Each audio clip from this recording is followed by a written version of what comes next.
Status Audio reached out and asked if we wanted to check out their IEM 2X dual driver microbuds. As much as I enjoyed the OB1s, I said, obviously, send them over. Now, the OB1s were 100% my go-to headphones, especially under $100. Do the 2X perform the same?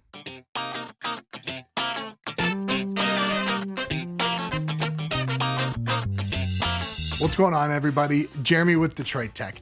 As I mentioned, Status Audio was kind enough to send these over, and we really appreciate that a lot. We'll leave a link in the description below if you want to show them some love and buy the IEM 2X on Amazon and support the channel as well. Let's start with the first of the 4 Fs, Finish. These are actually pretty sweet. They come in a cool little package, great presentation. The IEM housing is metal, and we have like this cool gunmetal color, and also it's kind of almost like bronze shading to it. The cable below the split is braided. The buttons on the inline microphone are nice and tactile and have a very clear markings, so I know what they actually do. The case isn't bad either. It basically has a couple of those, like snap bracelets. Old people will know kind of what I'm talking about. Anyway, you just kind of squeeze it, it opens and closes by itself. It's oddly nostalgic for me, and I really, really like it. So Finish really gets a 4.5 out of 5 for me. Fit is next. The 2X comes with 3 rubber ear tips.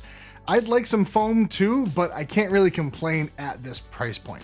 I think they'll cover most ear sizes, though I did have to go to the biggest size, even though normally I actually go for the medium.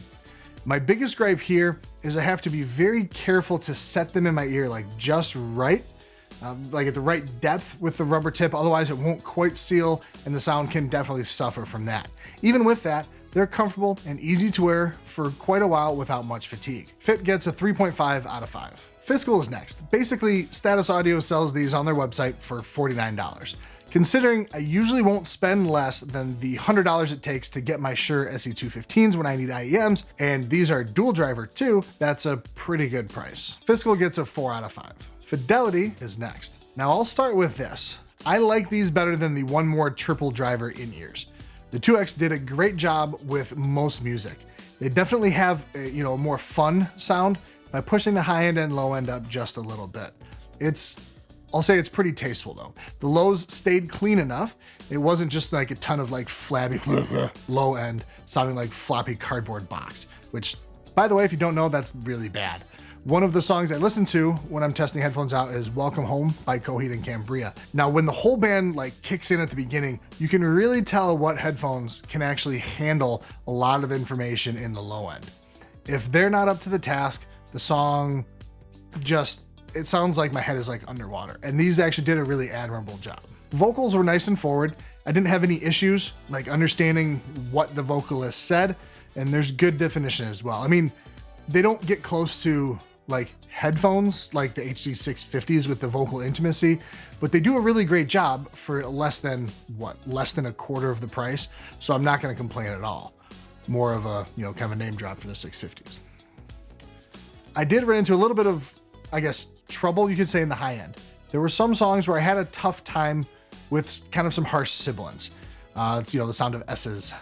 They usually sit around 5 to 6 kilohertz, and I'm a bit sensitive to them just kind of in general. Some songs had pretty harsh S's and some didn't. But honestly, even my DT990s do me wrong here on some songs too. And that's really not the worst company to be in. Overall, the 2X provide a pleasing sound, even though I tend to, in general, prefer a bit of a flatter sound profile. So overall, Fidelity gets a 3.5 out of 5. All scores average, Fidelity twice, these get a 3.8 out of 5 from me.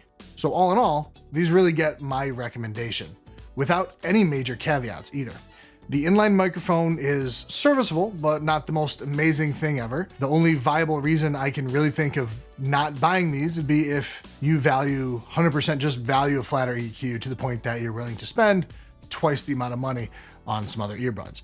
But if you're looking for some new in-ears, maybe you're okay with spending a few extra dollars on some foam tips, especially to really dial in the right fit. These will 100% work out really well for you. So go buy them.